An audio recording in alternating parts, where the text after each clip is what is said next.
US protectionism could stall mineral processing investment around the world. That's the warning from delegates attending this year's Mining Indaba in Cape Town. The warning comes as supply shortages threaten to squeeze markets. We go back to our conversation with Mukwandi Chibesakunda, who's CEO of Zambia's largest bank, Zambia's National Commercial Bank, Zanaco. A very good evening to you once again. I'm hoping that this line is solid. Earlier, we were trying to get a sense from you on some of your expectations as you go into this Indaba. So as Zanaco and as Zambia, we've come together with the rest of the African contingent to identify how we can future-proof our mining and future-proof our continent and the livelihoods of our people. So during this year's Mining Indaba, that is the theme: future-proofing our continent and future-proofing mining. And in Zambia, which is very dependent on the mining sector, we believe that this is critical for us to drive economic growth. And the same applies for the rest of Africa. And we believe that we now must come together with homegrown solutions, such as the ones that we give as Zanaco, to just make sure on the ground we're able to come together and deliver solutions that work. So we're very excited to be here in Cape Town at this time, and we have partnered with various mining sector players and industry leaders and the youth and the community to just make sure that we're able to drive this agenda. As you speak about future-proofing and, of course, preparing to broaden discussions on tapping into Africa's vast mineral wealth, what kind of interests unite you as African nations?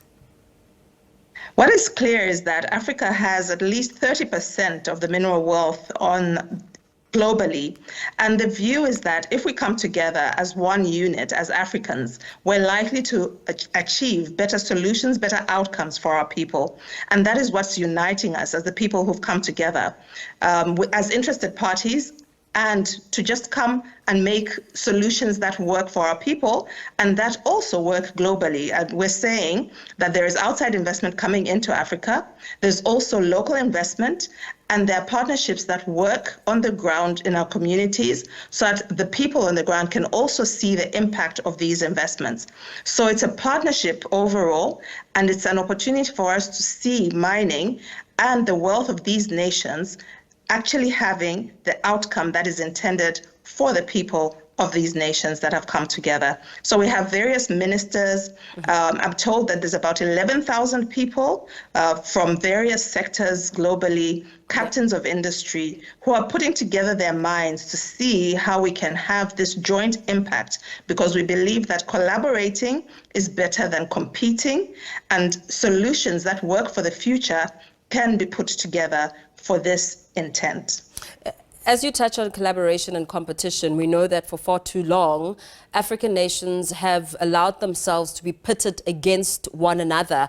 They're vying for foreign investments in a race to the bottom for royalties, taxes, and so forth. How do you think the African nations can leverage through their strength in unity, or perhaps through regional cooperation? It's clear that coming together as all these African nations and African corporations and industrial players, there is a benefit in just making sure that we don't go into that race to the bottom. We identify the opportunities, we beneficiate in the mining sector so that the supply chains are taken advantage of, our SMEs are able to grow, our communities are able to benefit. And at the same time, what is also clear is that mining is a business. It's not being done for a non-profit. There is a profit motive, but that profit motive can be dealt with in a way that works for the community. And we, for example, in the banking sector, as Zanaco, as part of the Zambian community, we believe that we can be that bridge that facilitates the profit motive and the community motive, whilst also making sure that the commercial solutions are viable.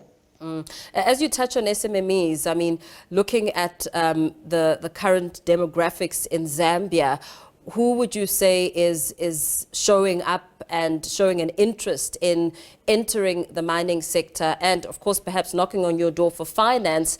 What does that picture look like, and how much support is there from banks such as yourself for those entrepreneurs?